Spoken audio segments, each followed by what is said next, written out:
lagi dengan saya Guswira Handayani dengan NIM 20017015 dari Prodi Sastra Indonesia Universitas Negeri Padang. Nah, kali ini saya bersama dengan teman saya yaitu Hudia. Pada Hudia disilahkan untuk memperkenalkan diri. Perkenalkan, saya Hulia Novianti, saya atur namanya Guswira Handayani. Nah, kali ini kita akan berbincang-bincang mengenai perkuliahan online. Nah, kuliah kan lulusan jalur SNMPTN nih. Gimana sih suka dukanya supaya bisa lulus jalur SNMPTN gitu? Coba ceritakan sedikit pengalaman kuliah.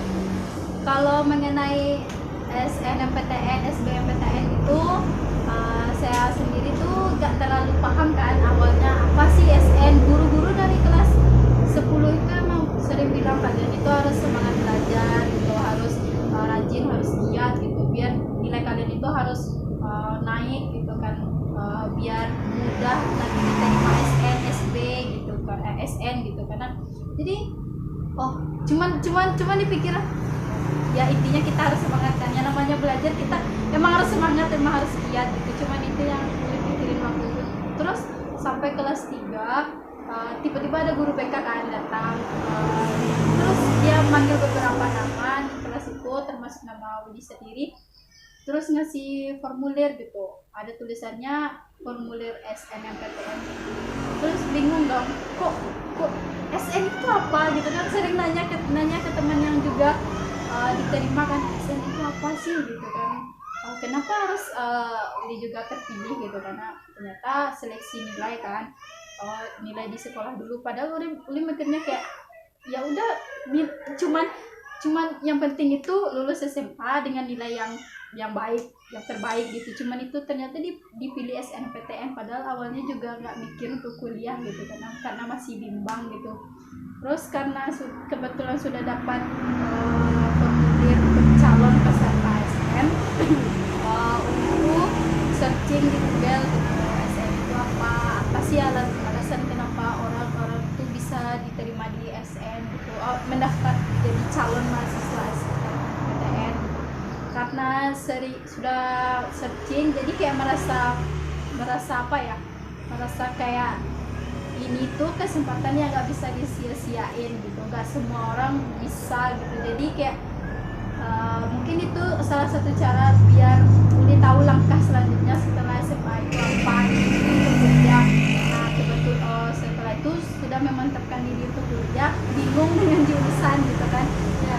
Terus karena kebetulan Uli sendiri MIPA, jadi coba-coba searching jurusan yang di jurusan MIPA gitu kan. Sudah searching yang lain itu kayak teknik gitu, kayak farmasi atau yang lainnya tuh Uli tuh nggak paham gitu, karena terus tanya-tanya diri gitu, karena kayak Uli tuh pahamnya cuma di kayak pelajaran yang emang nggak ada kaitannya dengan MIPA, seperti kayak bahasa Inggris, terus bahasa Indonesia, sejarah gitu kan. Uli tuh suka hal yang kayak gitu. Terus kebetulan coba cari jurusan yang ada di pihak IPS gitu kan, ketemulah jurusan Uli yang sekarang gitu. Di suatu blog itu ceritain kisah dia milih jurusan itu, suka duka dia apa, dan sekarang dia itu kerja di mana gitu, dan kayaknya itu sangat menarik, makanya Uli milih jurusan itu sekarang gitu. Dan itu tuh Uli karena linjur kan, jadi diletakin di posisi atau di urutan pertama waktu SN. Nah pas pengumuman SNMPTN itu sendiri kayak beda dengan orang lain gitu, orang lain tuh malah gugup gitu, cemas, bahkan mereka nggak tidur. Kalau Uli nggak sih, biasa aja gitu kan, tidur aja gitu. Bahkan yang ngingetin kalau hasil SN udah keluar itu teman gitu, karena dia chat gitu, gimana hasilnya gitu, banyak teman yang bilang gitu kan. Terus Uli bilang hasil apaan gitu. Terus dia bilang SN woy katanya, oh gitu karena terus malas untuk lihat kan, karena pasti error karena se-Indonesia gitu karena ya. Terus ya udah 2 jam setelah itu baru Uli akses gitu, karena baru lihat ternyata alhamdulillah lulus. Itu aja sih, nggak ada yang wah gitu saja. Terus kan dari awal perkuliahan nih, kita kan kuliahnya online. Bagaimana menurut Uli tentang perkuliahan online tersebut, dan apa-apa saja dampak yang Uli rasakan selama perkuliahan? Kalau kuliah online itu seru sih, seru karena di rumah kan, di rumah. Terus kalau misalnya kalau kita kos, kalau pasti agak sulit mungkin cuman bayangan gitu kan, bagi waktunya. Kalau di rumah sih alhamdulillah orang tua pengertian gitu, kalau misalnya lagi ada tugas atau apapun orang tua nggak ganggu gitu, karena malah mereka support.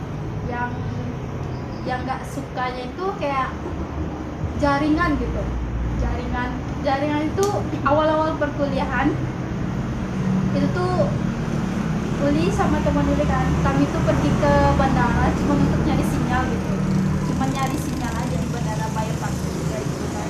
Habis itu kalau dampaknya itu kayak selama perkuliahan itu sulit untuk cari referensi sih, karena di Google kan, di Google itu susah gampang cari materi. Beda kalau misalnya kita pakai via buku kan, di buku pun cara bacanya lebih enak, beda dengan di handphone gitu kan. Dan dampak lainnya itu kayak misalnya ada kayak mata kuliah coding gitu, kuliah coding itu kan kita diharuskan untuk memakai laptop atau komputer gitu kan, karena emang library-nya itu emang lebih lengkap di sana dibandingkan di HP. Sementara Uli nggak punya itu kan. Ke warnet pun kata orang warnetnya nggak bisa, dan minjam ke teman Uli pun juga nggak punya gitu. Jadi berusaha untuk cari sendiri gitu, bikin tugas sendiri di HP walaupun memorinya penuh katanya gitu. Terus cari kenalan siapapun itu. Kebetulan ada ketemu grup yang membahas tentang coding itu, jadi masuk, jadi nanya-nanya ke mereka, jadi mereka yang bantu gitu. Gimana sih cara Uli berkenalan dengan teman dia secara online gitu? Kalau Uli pribadi itu nggak tipe orang yang memulai percakapan dulu kan, apalagi via online, kecuali offline ketemu langsung itu bisa jadi. Kalau secara online itu kayak rada-rada ada kepikiran mereka sibuk nggak, atau mereka ini marah nggak sih ditanya-tanya atau gitu kan, karena tipe orang itu beda-beda kan.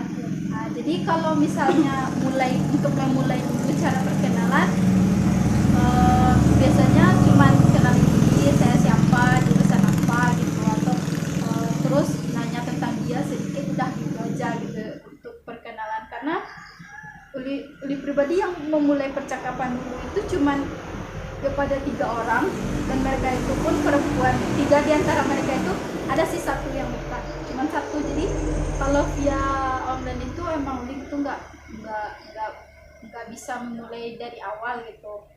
Kalau nanya-nanya tugas pun paling orang di grup banyak jadi perwakilan pertanyaan itu udah ada di sana gitu, atau ya udah sesuai pemahaman sendiri aja tugasnya gitu, nggak ada nanya-nanya yang lain sih. Pernah nggak Uli merasakan jenuh gitu selama perkuliahan, dan gimana cara mengatasinya gitu? Jenuh sering, 3 kali seminggu kalau bisa dihitung kan. Cara mengatasinya itu paling kayak buka YouTube atau baca buku. Kebetulan Uli punya buku, baca buku, atau enggak kayak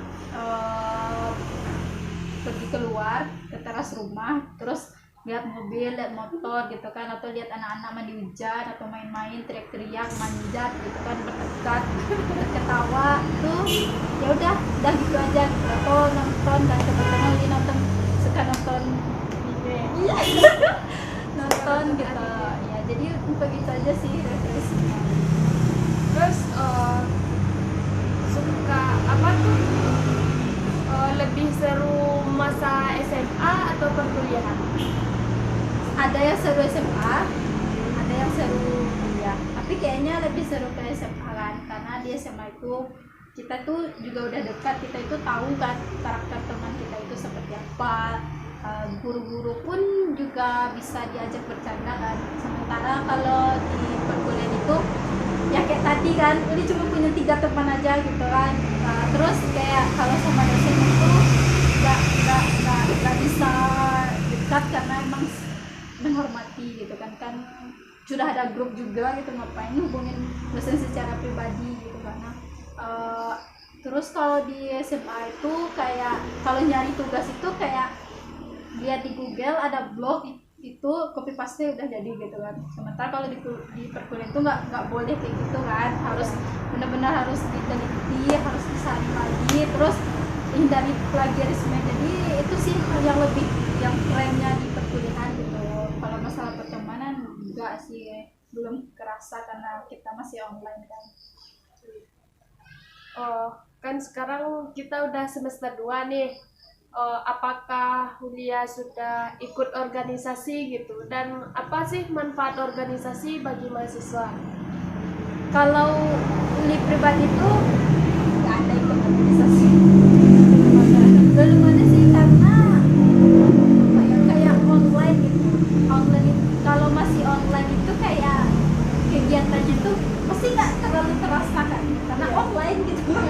Kita tuh disambut juga dengan online gitu, jadi kayak sementara kadang pertemuan tetap muka aja itu kayak masih susah nyari sinyal kan, apalagi harus luangin waktu cari sinyal untuk organisasi itu sulit sih kan. Jadi nggak milih untuk ikut organisasi dulu kalau saat ini gitu, lebih milih untuk ya kayak jadi mahasiswa biasa aja gitu. Kalau manfaatnya, kalau dari yang Wiku baca itu banyak sih manfaatnya, apalagi untuk di dunia pekerjaan nantinya itu katanya banyak gitu, bisa melatih skill komunikasi terutama gitu. Kalau di sendiri belum mikir gitu. Gimana saran Uli untuk pemerintah supaya kedepannya itu bisa kuliah tatap muka gitu?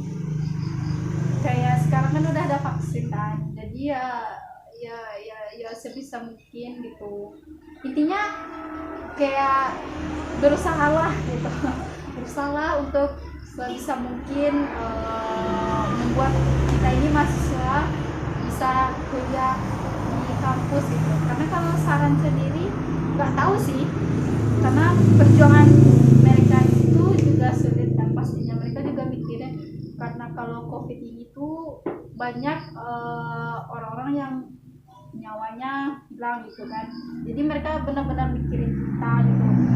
Kalau menurut Uli kayak ya berusaha sebaik mungkin gitu, gimana pun caranya agar kami tuh bisa ke kampus, kan di rumah aja setidaknya 3 kali seminggu udah gitu kan setidaknya.